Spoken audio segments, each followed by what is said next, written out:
HBCU Digest, welcome back. Our esteemed guest this evening is a dear brother of mine. He is also the Vice President of Marketing, Communications, and Advancement at Alabama A&M University. Here to talk with us about a really substantial gift that the university received and a long track record of success down there in Huntsville. He is Archie Tucker. So, Brother Tucker, it is an honor to have you on. This has been a couple years in the making, but I finally tracked you down and got you on here, brother. Jared, thanks for having me, man. It's always a pleasure. Record gift to A&M, more than $2 million. Now, this is an anonymous gift, but right. And we know that, obviously when people, you can't tell us who it is. You haven't even told me. Which is yes, and I'm not going to tell, so don't ask. And I've been asking, I've been guessing, and he won't say it. But kind of tell us about the anatomy of a gift like that, because there are a lot of HBCUs that have received anonymous gifts, right? And so how does it work other than the person say, don't tell people who it is? Is there more to know about that? And is there a cultivation process involved with something like that? Or is it they just hit you up and say, I got something for you? No, well, so as you know, this was an anonymous gift by a young alum of Alabama A&M University. And so it's a person that I know. It's a person that the president and I, Dr. Hugini, and I have built a relationship with over the years. Mm-hmm. And so I think it's pretty much what you said. It was, hey, I'm making this gift. I don't want anyone to know. I thank you for what you all have meant to the institution and the direction that the institution is headed. I appreciate that. And I would like to make this gift as a part of the Hugini administration, the Hugini legacy. Mm. And so that was it. I don't want anyone else to know, no one but yourself and Dr. Hugini, and of course, A.D. Hicks.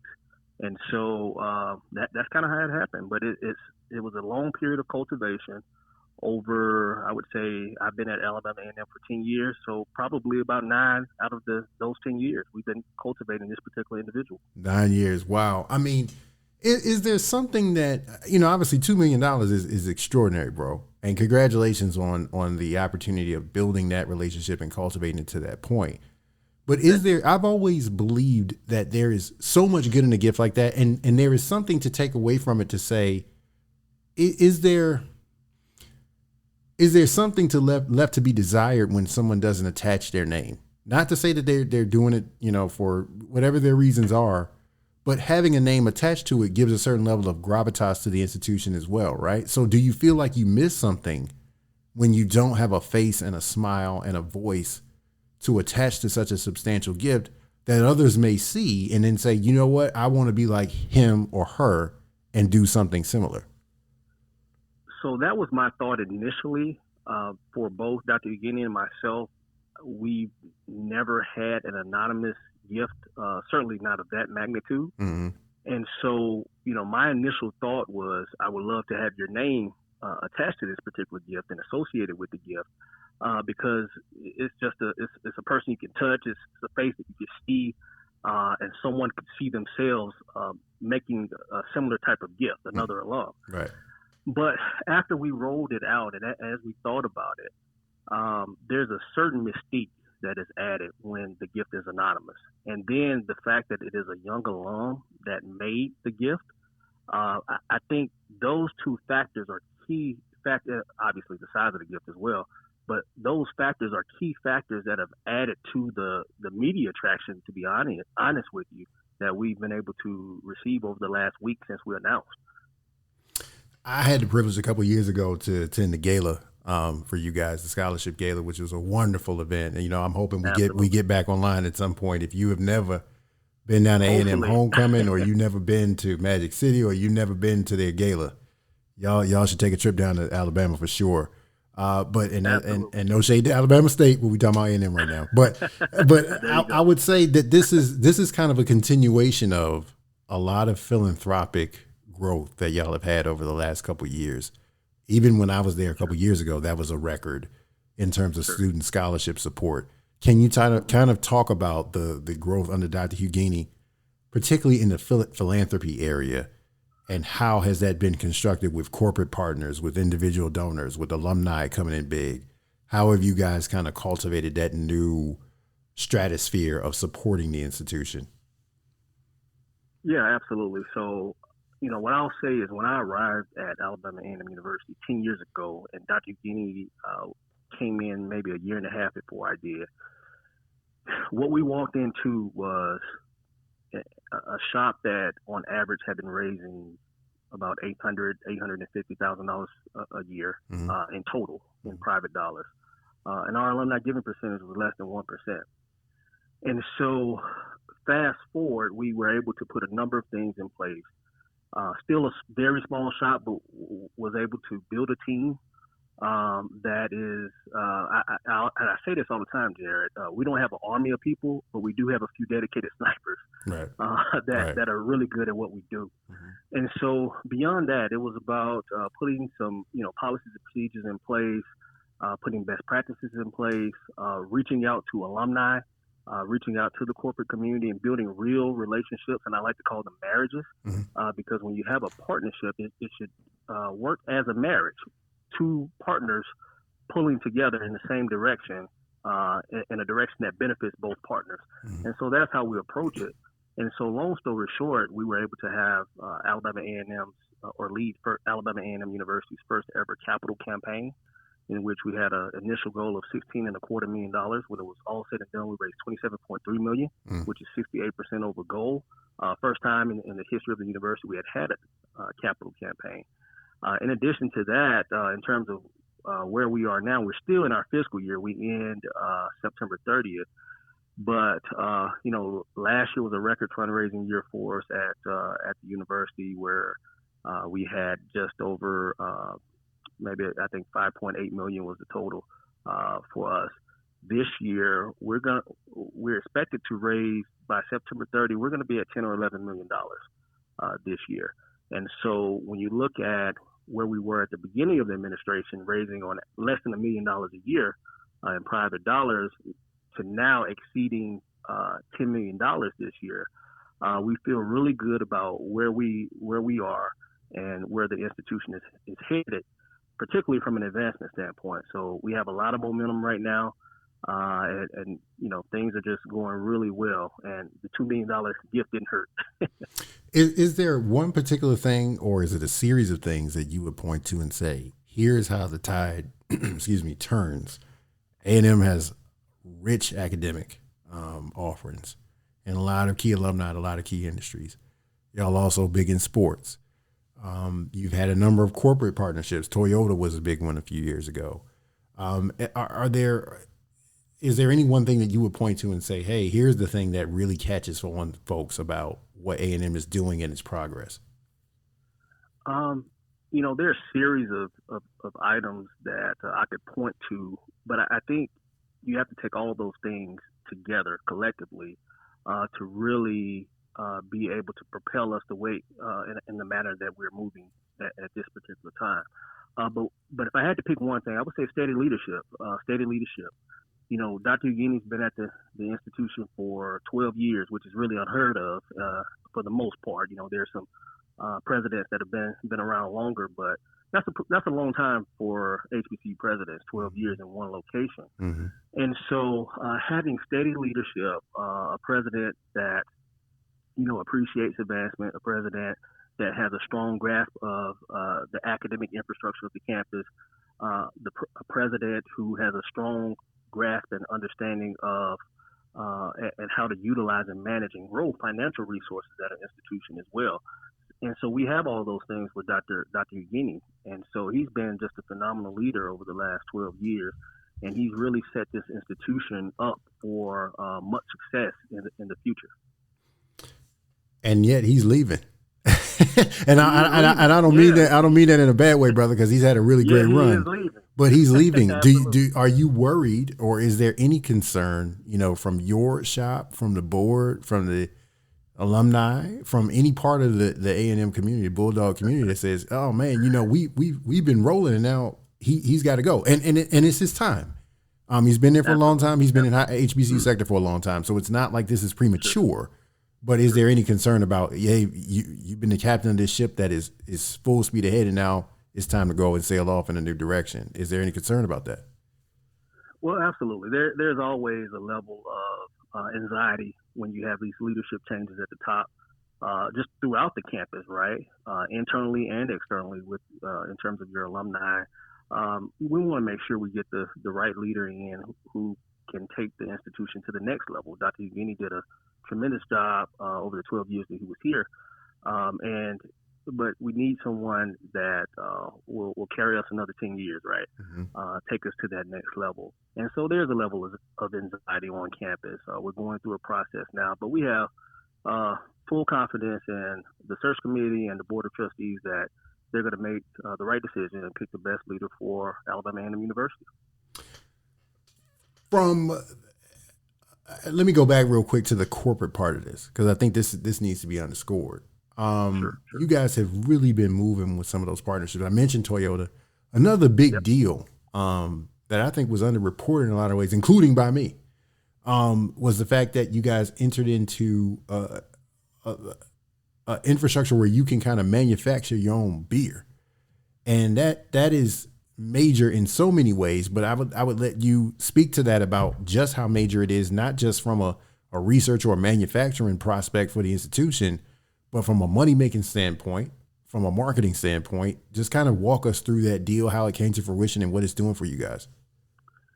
Yeah, so that was an innovative concept that came, it did come out of the advancement shop, but not from me. A gentleman by the name of my colleague, Michael Colston, who came up with this concept. And so he had spent some time down in Louisiana and had friends at a brewery down there, and noticed that there were some other institutions, I won't call the names, but not HBCUs, but other institutions that had their own branded beer that was being sold in that particular brewery, and several others in that area. And so he brought the idea to me. I said, well, that's great, but go and do more research. I need more data, because this is beer after all. It's alcohol, right? And so that's kind of taboo, particularly at our institutions, at HBCUs, right? And so he did that. He did his homework. He saw how the deals were structured. He talked to the institutions. He talked with the brewery, who had the partnership with the institution. And so from there, we put a plan together, and we first went out and reached out to an industry partner, Straight to Ale, which is based here in Huntsville. And there we selected them because they were the largest brewer in Huntsville, and craft beer is a big industry. It's underground, but it's a big industry nationally, right? But particularly in Alabama. So we selected one of the largest brewers in the state, the second largest in the state, and largest in Huntsville. We went to them, and after 2 meetings, it was sold. They understood it, they got it, and it was a matter of, the pitch for us was that you needed to diversify your clientele. Anytime we go into these establishments in Huntsville, and it's a craft beer establishment, the crowd looks the same. They're white males for the most part, and so usually young, middle-aged white men. And so what we told them is, money is green. And so they understood that, because they understand dollars, right? And so they understood that. So after 2 meetings, it was sold with the external partner. What we needed to do next was get the internal folks bought in, the academic side of the house, which is always a challenge, right? Because higher education moves really slow. And so we were able to just have the conversations with the president, with our CFO to get his buy-in, with the provost and deans and chairs of our food science program. And I can't say enough about that particular program. We have a world-class food science program led by world-class faculty, and they were all over it. Once we presented the idea to them, they were all over it, reached out to our former dean of business, now former dean of business, for the College of Business, and he was all over it. And so with the food science program, what we did was we reached out. Once we got the faculty's approval and buy-in, they identified some students to help work with the brewmaster at the brewery to actually brew the beer, right? So the beer that we drink and we enjoy now and that goes and proceeds support Alabama A&M University. Our students helped to brew that beer with the brewmaster. We also knew we needed to brand it on the back end, right? And so with that, our College of Business dean worked with a small group of marketing students, MBA students, as a matter of fact, to come up with the name, which is Alma Mater. And we thought that name was so fitting. But beyond coming up with the name, to work with my marketing team, because I also hit the marketing and public relations area up of Alabama A&M University, to work with my team and also the Straight to Ale Brewery team, marketing folks, to really lay out a good brand awareness strategy as the product rolled out. And I'll tell you, we released the beer Memorial Day weekend, and the beer was sold out in Huntsville that weekend, 4 days. We had a release party. It was safe, COVID friendly. We had masks on. So we had a release party at the brewery. Great turnout. We had alumni, not only from Alabama A&M, because that's why we named it, or that's why the students identified Alma Mater, because no matter what college or university you went to, you could identify with that name. That's right. Alma Mater. So we did not want to make it unique to Alabama A&M. And so at the event, we had Spelman people, we had Tuskegee people, we had A&M folks, we had Alabama State folks. And so it was just a great day for Black college and innovation, right, within the academy. We did the same thing in Birmingham, and when I tell you our people drank 3 kegs of beer and during a 2-hour event and bought out all the cases. You say, let me tell you something. You saying a lot, brother, because we don't even do kegs like that. we don't. And so when I say it was a huge success, but what both breweries said was that was the first time that many African Americans had visited their establishment, the brewery, ever. Yeah. And so just a tremendous success. But the beer is being sold throughout the state now, and so we plan to have it in our stadium for our football games coming up this fall, and we're really excited about it. We have talked offline privately about how HBCUs could better approach or best approach, kind of auxiliary opportunities, right? And so this brewing and craft beer thing is a wonderful example of that. But we still, as you mentioned, we have so far to go. A lot of our stadiums don't have liquor distribution agreements, and folks have talked about that. That's a missed opportunity, and so many of the things that maybe we don't do. In terms of, what do we do with farmers market if we're an ag school? What do we do with, products from cooperative extension and things like that? Is there a particular way to sell leadership on some of those more aggressive or innovative things? Because I think that folks, they're not afraid to do something innovative. They're afraid that it will fail or won't have the right kind of support. So how do you approach your leadership in saying, this is a good risk to take, particularly with something like liquor? As you mentioned, we don't really talk about it at school. Absolutely. So what I did mention is it took us 2 years to sell it internally. So this was well, see, there you go. That's a key detail. I missed that. It took us 2 years to sell it internally because it was beer. Right. And it's taboo. Mm-hmm. Now we had already approved to sell beer just in general on campus, at our football stadium during games. Mm-hmm. We did that prior to COVID, which I think was fall 2019. Mm-hmm. And so, what I learned throughout the process is that depending on who you're talking to, you may have to change your sales pitch. So with my CFO understands numbers. Mm-hmm. He didn't understand narrative, right? Mm-hmm. So I had to show him the numbers and how it worked. And it didn't cost us a dime. It didn't cost the university any resources, just a little creativity, time, and effort. Mm-hmm. So I had to be able to articulate the dollars to him, the ROI. And that was an easy sell. With our academic units and with Dr. Guinea, our president, it was, the ROI is cool. They got that, but it wasn't necessarily enough.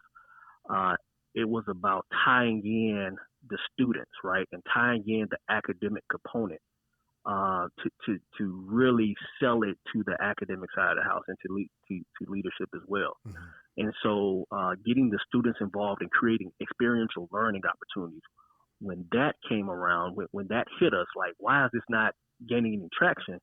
And then we said, well, you know what? We have a phenomenal food science program. We have a, outstanding college of business and marketing program. Let's get those folks involved. Let's get the deans involved in those areas and the faculty involved. And let's get the students involved and create experiential learning opportunities for students that experiences that will carry them, that they can carry forward, in their careers. And once we did that, it was gold. It was gold. It worked. And so we were able to move forward. So just tying in the academic component, ensuring that whatever we do, we tie that academic component in as much as possible, especially if there's a good, strong fit and alignment. And then also tying in that student component and ensuring that there are experiential learning opportunities for those students was key. And then the final question I would ask you, so much of what you think about and do on a daily basis is just that, making money for the institution, and helping to bring, and part of that is bringing in students. We know that as the COVID response continues, the enrollment piece is going to be tougher. A lot of folks out of jobs, and it's hard to afford an education. Your role is to raise scholarship dollars and attract students to the institution to receive any kind of support that you guys can lend. What is your outlook, particularly in Alabama, where there's a lot of competition? Even though A&M has a strong brand, there's a lot of competition.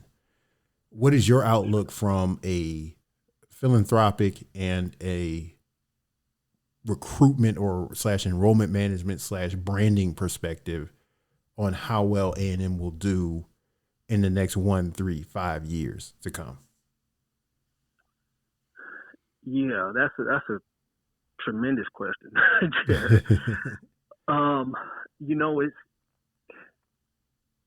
we're certainly hoping for the best, and we're planning for the best and the worst, because you have to consider that as well. No one really knows what's going to happen day to day with COVID, right? Is this something that will go away next year? Doesn't look like it. Right. And so it looks like we're going to have to plan to live with it unless something drastically changes. And so then several questions arise from that. What does that look like in terms of the college experience, right, and the student experience? What does that look like in terms of, even from a student athlete perspective? What does that look like in terms of continued resources down the line? We have the CARES Act funding now, but at some point that's going to cut off. That's going to stop. That's going to stop. Yeah. How do we, if we need to, how do we sustain testing, and how do we, continue to ensure that our IT infrastructure is strong, for the foreseeable future? And I don't have all the answers, Jared, but what I will tell you is we have a dedicated team at Alabama A&M University, a dedicated leadership team of professionals that have really bolstered the institution and have really prepared the institution as best as we can for the time that we're experiencing now, this semester with COVID. Overall, we've done remarkably well, particularly in comparison to other institutions throughout the country, and really ensuring that we have a safe campus. We're not perfect. Students, for the most part, all over the country, did not experience the real student experience last year, and so now they're back on campus this year, and so with bustling with excitement, and they're ready to be active, and they're ready to just have that college experience, and it's not necessarily the same. And so, to answer your question, we're doing the best we can to navigate this each and every day. We have a COVID task force that is comprised of individuals from various departments, academic and non-academic, on campus. And we don't just focus on COVID, we focus on the student experience as well, because we can't lose that. And so what our student activities individuals and departments have been able to do is just phenomenal in spite of, right? What our athletic programs have been able to do. Shout out to the SWAC champs in football and tennis from the spring semester. Right. What they've been able to do is nothing short of phenomenal. What we've been able to do from a fundraising standpoint without the major gifts that some other institutions have, major leadership gifts that were in the tens and 20 and 30 and 40 million dollars. We hadn't received those, but we've still been able to do a phenomenal job. We've been doing a phenomenal job of keeping a fairly steady enrollment in spite of the pandemic. And so we have people in place that I have full confidence in. I know Dr. Ugini, if I can speak on his behalf, has full confidence in to continue to move this institution forward, but carefully, because all of our institutions at this point in time particularly have to be careful, and there are so many more factors that you have to keep in mind with COVID and the pandemic and student safety and health, and even your IT infrastructure that you have to keep in mind that we were not necessarily thinking about 2 years ago. And so it's just a different ball game now, but I have full confidence in the leadership team at Alabama A&M and the faculty and staff throughout the campus that we will continue to move the ball forward and move the institution forward, and we will be prepared for the future as best we can.